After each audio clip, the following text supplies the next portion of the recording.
반갑습니다. 짚고 넘어가사 이병준입니다. 짚어보고 지나가자. 부부관계도 짚어보고 지나가자. 제대로 짚어야 제대로 알 수 있고 제대로 알아야 제대로 행복할 수 있다.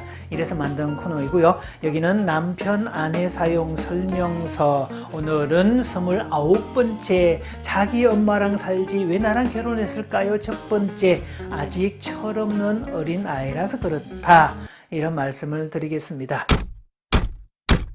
앞 시간까지는 이 버럭 남편, 버럭 성질을 발동하는 남편, 그 이유와 해결법에 관해서 말씀을 쭉 드렸고요. 자, 오늘은 자기 엄마랑 결혼하지 왜 나랑 결혼했을까? 이런 의문이 드는 남편에 관한 이야기를 계속 살펴보겠습니다. 저는 언제나 이순이었어요. 남편의 머릿속에는 온통 자기 엄마밖에 없어요. 말만 꺼내면 엄마, 우리 엄마는 어떻고, 우리 엄마는 음식도 맛있고, 우리 엄마는 다림질도 잘하고, 우리 엄마는 어쩌고 저쩌고, 우리 엄마는 이렇게 말끝마다 엄마 이렇게 말을 해요. 그것도 결혼까지 한 어른이 어머니란 말도 안 쓰고 말끝마다 엄마 이러는 거 진짜 못 봐주겠어요. 그렇게 엄마가 좋으면 죽을 때까지 지네 엄마랑 살지 왜 굳이 나랑 결혼을 했는가 모르겠어요. 살면 살수록 이미 조강지체가 있는 남자에게 애첩에 불과한 것 같아요. 애첩이라면 사랑도 받죠. 애첩도 아니라 어떨 때는 그저 시바지의 가사 도우미에 불과하다는 느낌이 들 때도 많아요. 상담실에서 혹은 부부 세미나에서 가끔씩 듣게 되는 하소연들입니다. 진짜 이 왜 남자들은 왜 그토록 자기 어머니에게 목숨을 걸까요? 어릴 때야, 뭐 또 길게 잡아서 결혼하기 전까지야 그랬다 하더라도 결혼을 해서 자기 가정을 이루고 자기 마누라와 자기 새끼들까지 있는 사람이 되어서도 맨날 엄마 하는 거라면 좀 뭔가 심한 거 아닐까요? 자, 진짜 왜 그럴까요, 도대체 남자들은?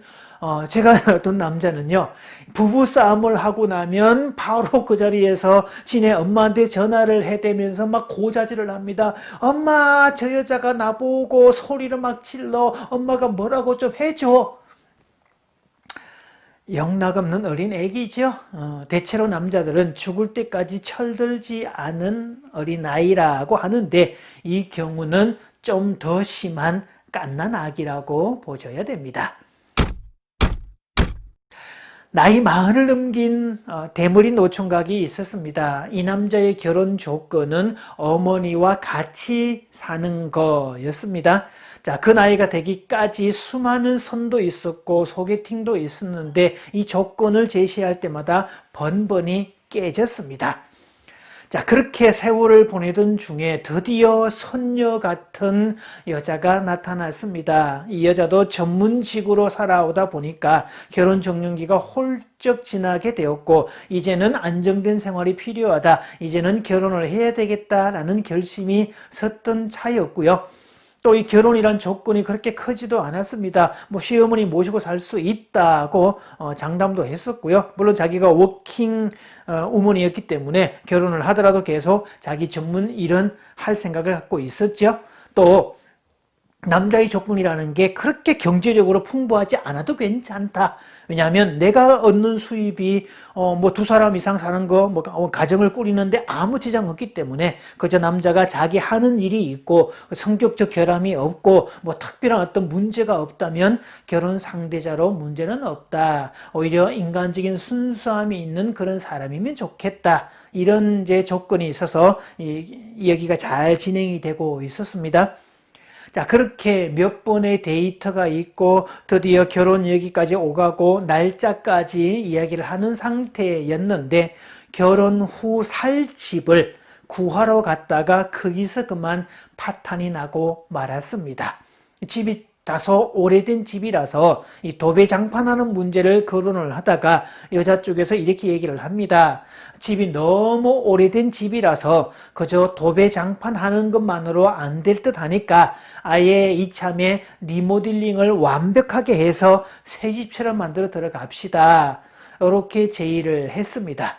자, 그러면 그 남자도 그 의견을 듣고 자기가 어떻게 대답을 주든지 해야 되는데 그 이야기를 듣자마자 황급히 바깥으로 나가더니 전화기를 꺼내서 엄마, 이 사람이 도배장판만 할 건지 아니면 완전히 리모델링까지 하자고 그러는데 이거 어떻게 해야 돼? 자, 이러면서 한참이나 남자가 통화를 합니다. 그 모습을 물끄러미 바라보던 여자는 한참이나 바라보다가 긴 한숨을 쉬고는 조용히 밖으로 나가버렸습니다. 통화를 끝낸 남자는 여자가 어디론가 사라졌다는 것을 뒤늦게 알고 주변을 찾아보았지만 찾을 방도가 없었습니다. 그리고 두 번 다시 연락이 닿지 않았습니다. 저를 찾아온 이 남자는 정말 울면서 왜 여자가 소리도 없이 사라졌는지, 왜 자기 전화를 안 받아주는지, 왜 연락이 안 되는지, 영문을 모르겠다는 표정을 짓습니다. 저도 뭔가 설명을 해 주려다가 잘 모르겠다면서 그냥 돌려보냈습니다. 왜냐하면 아직도 엄마 품을 떠나지 못한 그 노총각의 잘못이 크다고 해야 될지, 아니면 그렇게 다 큰 자식을 아직도 독립시켜 떠나보내지 못한 그 어머니의 잘못이 크다고 말해야 될지 선뜻 판단이 서지 않았기 때문이었고, 또 솔직히 말하면 이런 남자와 결혼하지 않기를 선택한 그 여자의 행동이 훨씬 더 현명하다고 생각했기 때문입니다. 이 남자는 누가 보아도 마마보이에 해당되고요. 아직도 엄마의 치마폭에서 벗어나지 못한 어린 아기입니다. 솔직히 장가 간다고 해도 뜯어 말리고 싶습니다. 자기 인생에 필요한, 자기가 스스로 결정해야 될 그런 것까지도 결정하지 못해서 엄마에게 매일매일 물어야 되는 이런 어린 아기가 과연 아내와 나중에 태어나는 자식들을 책임질 수 있을까요? 이 남자로서의 울타리 기능과 주도성을 발휘할 수 있을까요? 아마 모르긴 몰라도 이 대머리 노총각이 수총각이었을 테니까 첫날 밤에 부부관계를 치를 때도 뭘 어떻게 하는지 몰라가지고 아마 이 실시간 동영상 영상통화를 하면서 엄마한테 물어야 될 거 아닐까요? 엄마 이거 위에 거부터 벗겨야 돼? 아래 거부터 벗겨야 돼?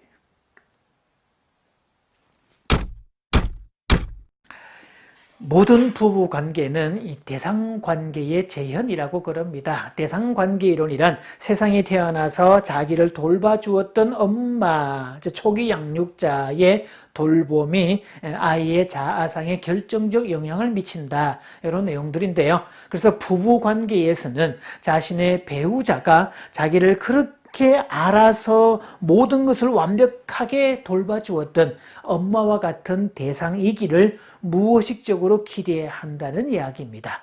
그래서 남자는 자기 아내가 자기 엄마처럼 모든 것을 알아주는 대상이기를 기대하고, 여자도 남편이 엄마처럼 알아서 모든 것을 다 해주는 그런 대상이기를 기대합니다. 이 무의식적 기대가 충족되는 시간이 데이트하는 시간입니다. 이 데이트할 때의 기본 전제는 상대방을 통해서 내가 뭔가를 얻겠다가 아니라, 데이트는 어떻게 하면 상대방을 기분 좋게 해줄까, 어떻게 하면 상대방을 정말 행복하게 만들어줄까, 여기에 초점을 두고 전폭적인 이타적인 행동을 계속 제공해 주기 때문이죠. 그래서 상대를 통해서 이타적인 행복, 챙김을 받은 이 경험을 해보면 지금처럼 이렇게 잘해주는 대상이라면 결혼하고도 지속적으로 나에게 잘해주겠지라고 기대한다는 거죠.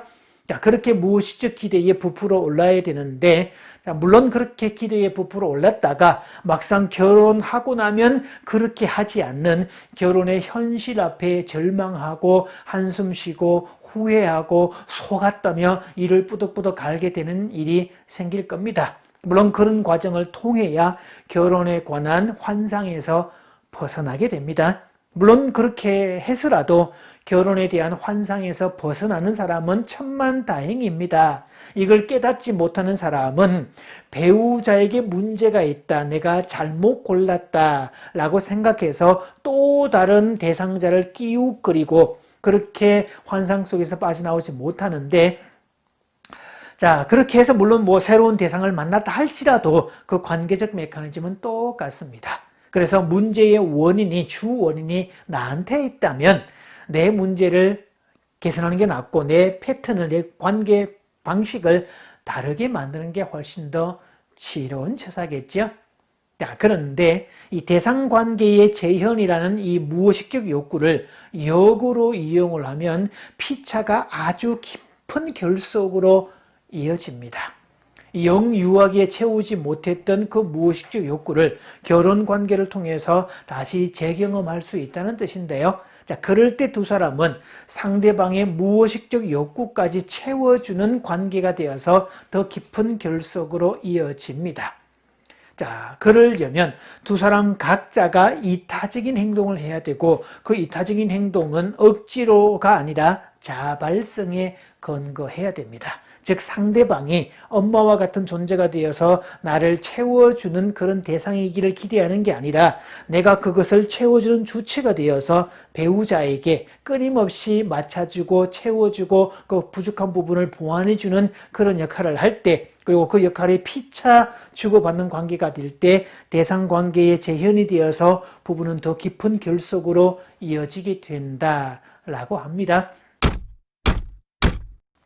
사실 이게 관계의 역설에 들어갑니다. 그래서 관계는 주는 쪽이 받는 쪽보다 늘 넉넉하고 더 풍성해지고 행복해지게 됩니다. 이 부부 관계를 비롯해서 모든 관계는 그렇게 출발합니다.